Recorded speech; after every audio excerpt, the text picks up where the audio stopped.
धन्यवाद महान परमेश्वर, धन्यवाद देते हैं आपकी उपस्थिति के लिए, धन्यवाद देते हैं आपकी प्रेजेंस के लिए जो परमेश्वर इस स्थान पर मौजूद है। धन्यवाद देते हैं परमेश्वर अपने अनुराग और कृपा के लिए जो इस परिवार पर हम सब पर है। धन्यवाद यीशु मसीह के नाम से, आमीन।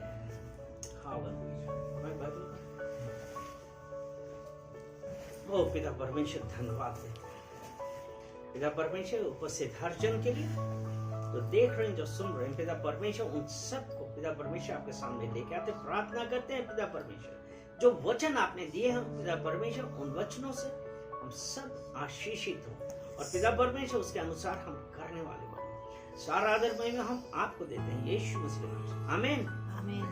आज हम पढ़ेंगे नीति वचन उसका 30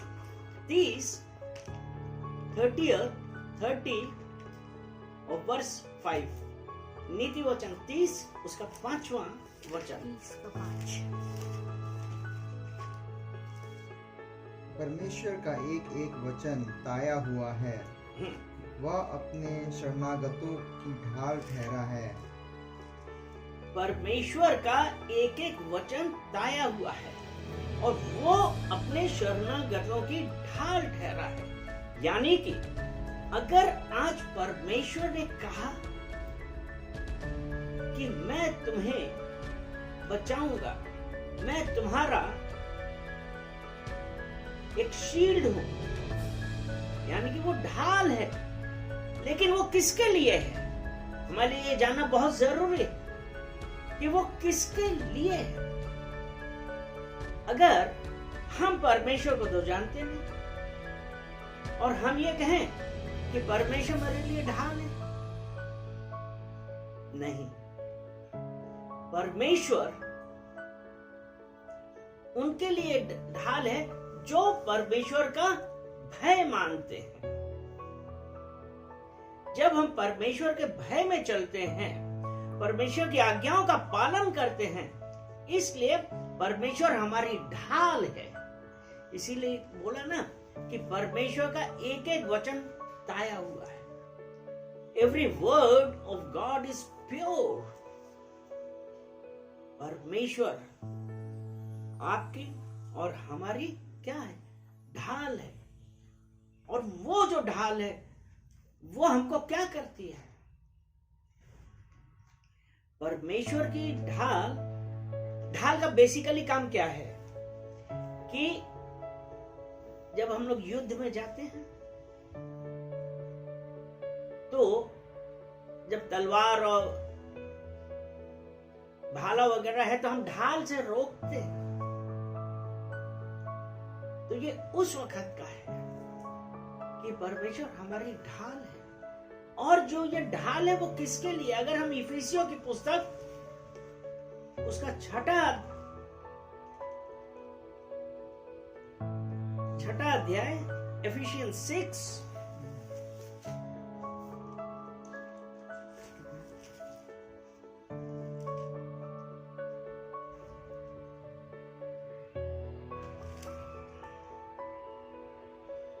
हम चलिए 11 से पढ़ते हैं। एफिशियंस 6 उसका 11 से हम आगे पढ़ते चल। परमेश्वर के सारे हथियार बांध लो।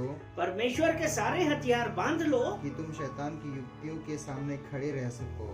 तुम शैतान की युक्तियों के सामने खड़े रह सको। क्योंकि अभी हमने पढ़ा कि परमेश्वर हमारी ढाल है। अब यहाँ पे ये है कि परमेश्वर के सारे हथियार बांध लो।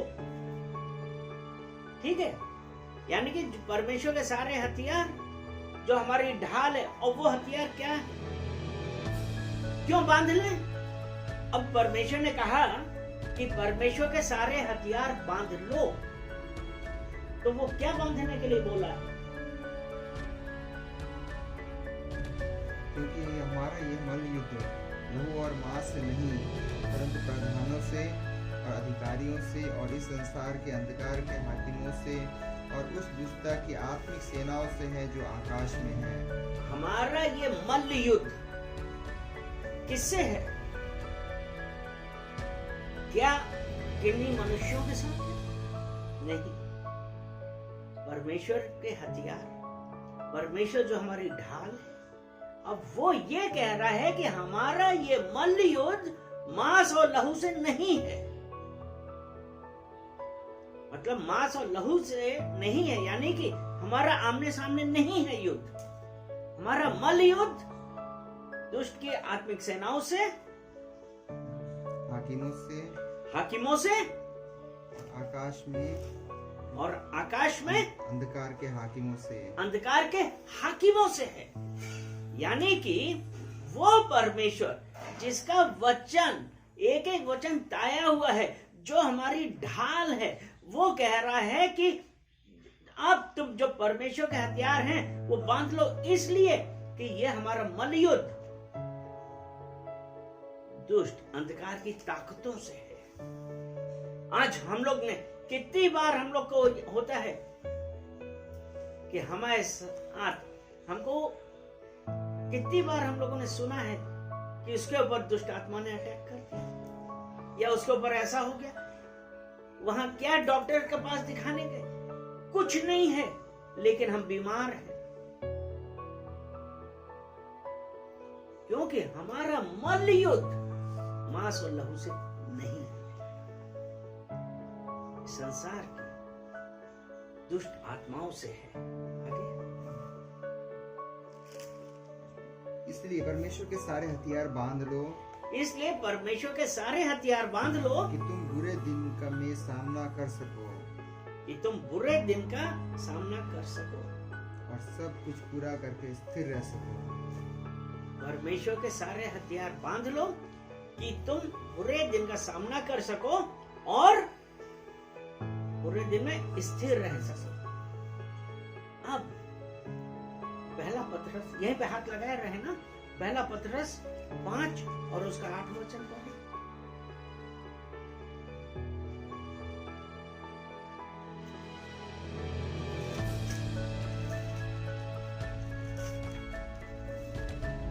सचेत हो और जागते रहो। बस ये कहता है सचेत रहो, जागते रहो।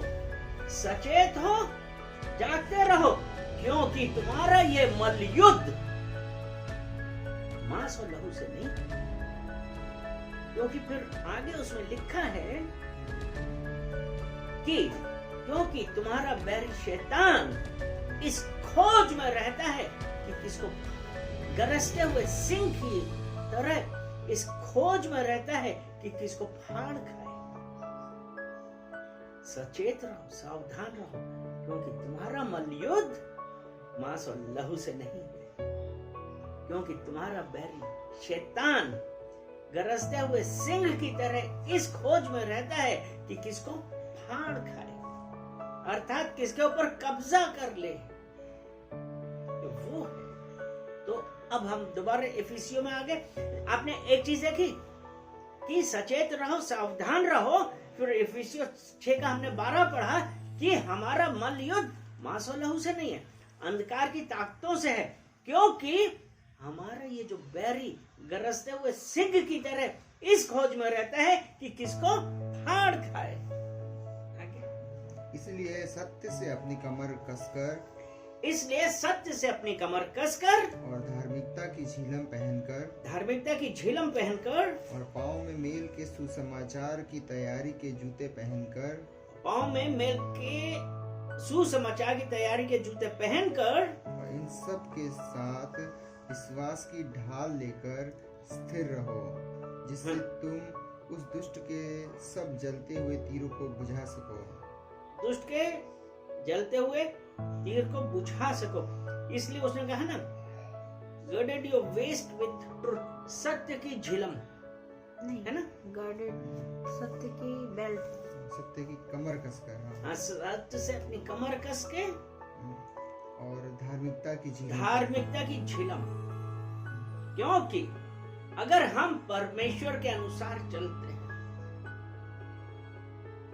हम इस काबिल भी नहीं थे। परमेश्वर ने हमको धर्मी बनाया है, हमारे किसी कार्य की वजह से नहीं। हमारा उद्धार हुआ हमारे किसी अच्छाई से नहीं। हाथ यहीं पर लगे रहना।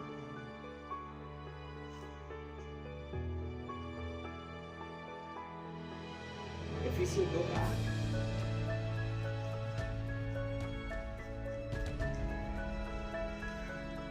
इफिसियों 2 का 8।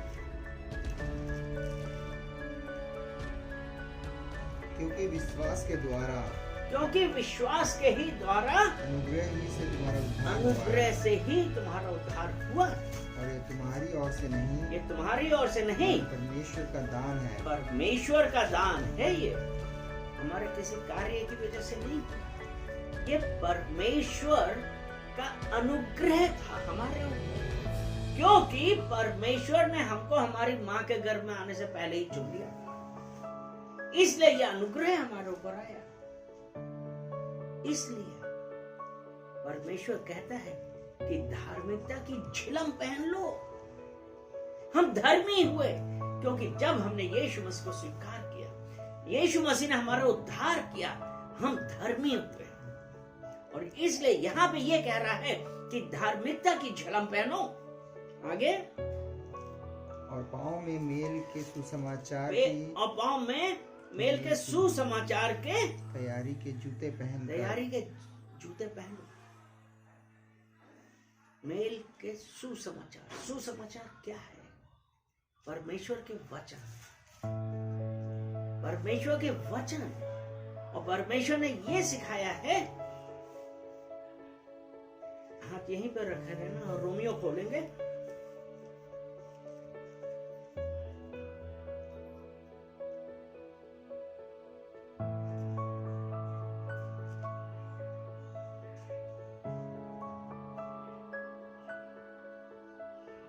उसका 12, रोमियो 12 उसका 21वां वचन। बुराई से न हारो, बुराई से ना हारो, परंतु भलाई से बुराई को जीत लो। परंतु भलाई से बुराई को जीत लो। मेल के सुसमाचार के क्या है? जूते पहन लो। यानी कि बुराई से हारने का नहीं है, वरन आपको क्या करना है? सुसमाचार क्या बतलाता है कि भलाई से आपके साथ कोई कितना भी बुरा करता रहे, लेकिन हमको क्या करना है? हमको परमेश्वर से, परमेश्वर के वचनों का, जो परमेश्वर के वचन कहते हैं ना, बुराई से नहीं, बुराई से हमको नहीं करना, वरन भलाई से बुराई को जीत लो। और जब हम वो जीतते हैं तो हमको क्या पता चलता है? यह हम नीति वचन 27 उसका 19वां वचन खोलेंगे।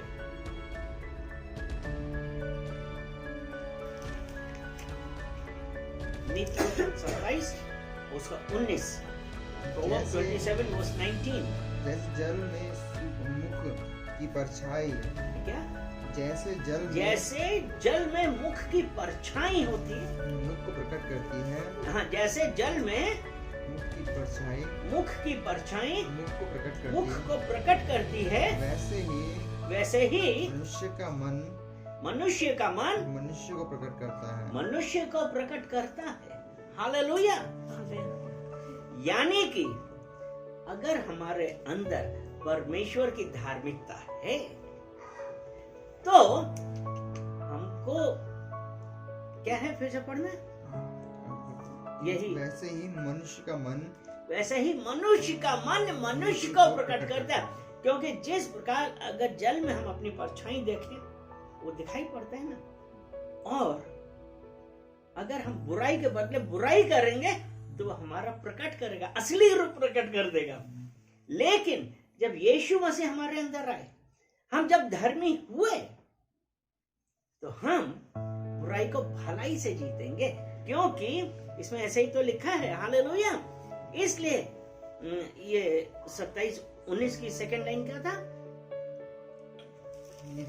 हाँ, नीति वचन 27 का 19 का सेकंड। वैसे ही मनुष्य का हृदय मनुष्य को प्रकट करता है। हालेलुया। यानी कि हम तब जब हमने परमेश्वर को स्वीकार किया, परमेश्वर के धर्मी हुए, उसके भय में चल रहे हैं, तब जो परमेश्वर का वचन मेल के सुसमाचार के जूते पहन के, हालेलुया, तो वो परमेश्वर कहता है जब हम उसके अनुसार चलते हैं तब। अब हम दोबारा इफिसियों में आ गए। और इन सब के साथ विश्वास की ढाल लेकर स्थिर रहो इसलिए तुम तुम उस दुष्ट के सब जलते हुए तीरों को बुझा सको। इसलिए विश्वास की ढाल लेकर तुम स्थिर रहो कि तुम दुष्ट के सब तीरों को बुझा सको।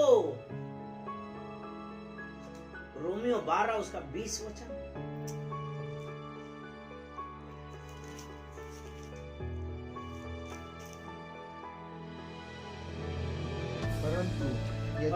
परंतु यदि तेरा बैरी भूखा है तो उसे खाना खिला, यदि प्यासा हो तो उसे प्यासा है तो उसे पानी पिला, क्योंकि ऐसा करने से तू उसके सिर पर आग के अंगारों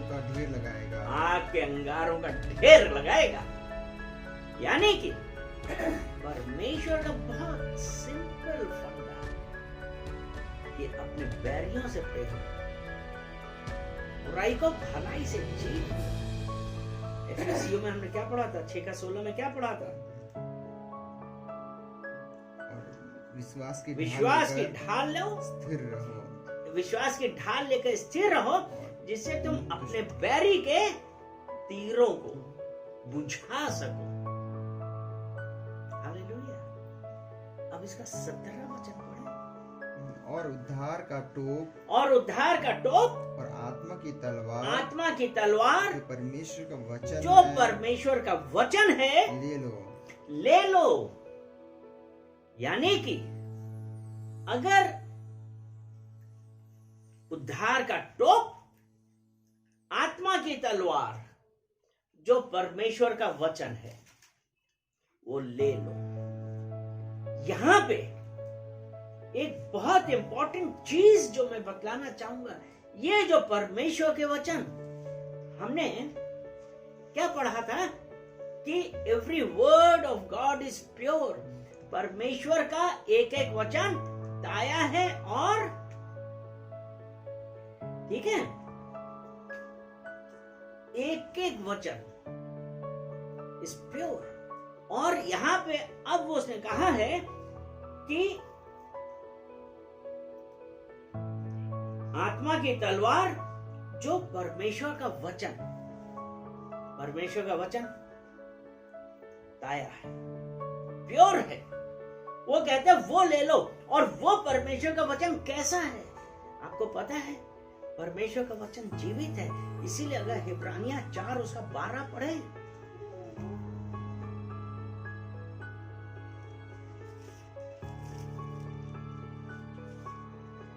क्योंकि वो था ना कि परमेश्वर का वचन एक वचन ताया हुआ है और वो उनकी ढाल है जो उस पर विश्वास करते हैं। क्योंकि परमेश्वर का वचन जीवित, क्योंकि परमेश्वर का वचन, अभी हम लोगों ने पढ़ा इफिसियों 6:17 में कि आत्मा की तलवार जो परमेश्वर का वचन है ले लो। यानी कि और अब जब हमने कहा परमेश्वर ये कहता है कि परमेश्वर का वचन ले लो, और वो ले लो तो यानी कि अब परमेश्वर का वचन क्या है? परमेश्वर का वचन जीवित है, प्रबल है और दोधारी तलवार से भी ज्यादा चोखा है। और प्राण और आत्मा को गांठ और गूदे को अलग करके आर पार छेदता है और मन की भावनाओं और विचारों को जांचता है। परमेश्वर का वचन, परमेश्वर ने कहा ना, आत्मा की तलवार जो परमेश्वर का वचन है ले लो। परमेश्वर का वचन दुधारी जीवित है और दुधारी तलवार से भी ज्यादा चोखा है। और तो लास्ट लाइन फिर से पढ़ो इसी की, और अलग करके आर पार छेदता है आर पार छेदता है और मन की भावनाओं को जांचता है। यिर्मयाह की पुस्तक उसका 17 अध्याय और 10वां वचन, वो परमेश्वर का वचन मन की भावनाओं को जांचता है। यिर्मयाह की पुस्तक 17 अध्याय 10वां वचन, मैं यहोवा मन को खोजता और हृदय को जांचता हूँ। अभी हमने क्या पढ़ा था? इब्रानियों 4:12 में पढ़ा था कि वो मन को जांचता है। अब यहाँ पे है वो हृदय को खोजता है और मन को जांचता है और प्रत्येक जन को उसके कामों के अनुसार उसका फल देता है। हालेलुया। तो वो परमेश्वर, अगर आज जब हम उस परमेश्वर पर विश्वास करते हैं तब हम ये कहेंगे ना, परमेश्वर मेरी ढाल है। हालेलुया। तो जब आज हमारा परमेश्वर हमारी ढाल है तो हमको क्या करना है? अगर आज भी हमको कुछ डाउट है या हम कुछ गलत कर रहे हैं तो हमको क्या है कि परमेश्वर, हम आज पश्चाताप कर रहे हैं। और एक वचन मैं और बताना चाहूंगा कि परमेश्वर के वचन, ये हम देखेंगे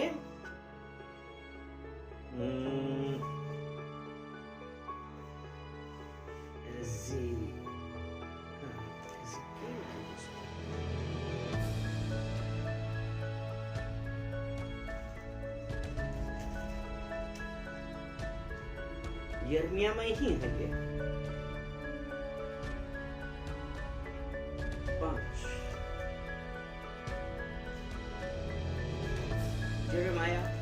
यिर्मयाह की पुस्तक 5 और उसका 14 वचन। इस कारण सेनाओं का यहोवा यूं कहता है, ये लोग जो ऐसा कहते हैं इसलिए देख मैं अपना वचन तेरे मुंह पे आग बना दूंगा और इस प्रजा को काट। यानी कि जो विरोध कर रहा है, परमेश्वर ने ये कहा कि देख, मैं अपना वचन तेरे मुंह पे आग बना देंगे। हालेलुया। और वो आग जीवित है। वो आज हमको हर प्रॉब्लम से निकालेगी, हर प्रॉब्लम को जला के नाश कर देगी, क्योंकि परमेश्वर का वचन जीवित है, परमेश्वर का वचन ताया हुआ है और परमेश्वर का वचन उन लोगों के लिए ढाल है जो उस पर विश्वास करते हैं। हालेलुया। इसलिए हम परमेश्वर का धन्यवाद दें कि हम तो नहीं जानते थे, लेकिन परमेश्वर ने हमको चुना, इसलिए हम उसका धन्यवाद करते हैं। चलिए प्रार्थना करते हैं। धन्यवाद धन्यवाद धन्यवाद पिता परमेश्वर, हम आपका धन्यवाद करते हैं। सारा आदर महिमा हम आपको देते हैं। पिता परमेश्वर, आज आपने अपने वचनों के द्वारा हम सबसे बातें कर ली। प्रार्थना करते हैं पिता परमेश्वर, जिस किसी को भी कभी भी डाउट आया, कुछ ऐसी बातें हो गई, पिता परमेश्वर आज हम उन सब के लिए रिपेंट कर रहे हैं, पश्चाताप कर रहे हैं और कह रहे हैं कि पिता परमेश्वर माफ करिए, क्योंकि आपने कहा, आपका वचन कहता है कि मैं तुम्हारे पाप सदैव याद नहीं रखता। पिता परमेश्वर, हम धन्यवाद देते हैं इन वचनों के लिए, जिन वचनों से आज आपने हम लोगों से बातें करी। और पिता परमेश्वर, ये वचन हमारे जीवन में कार्य करने वाले बने। सारा आदर महिमा हम आपको देते हैं, यीशु मसीह के नाम से, आमीन।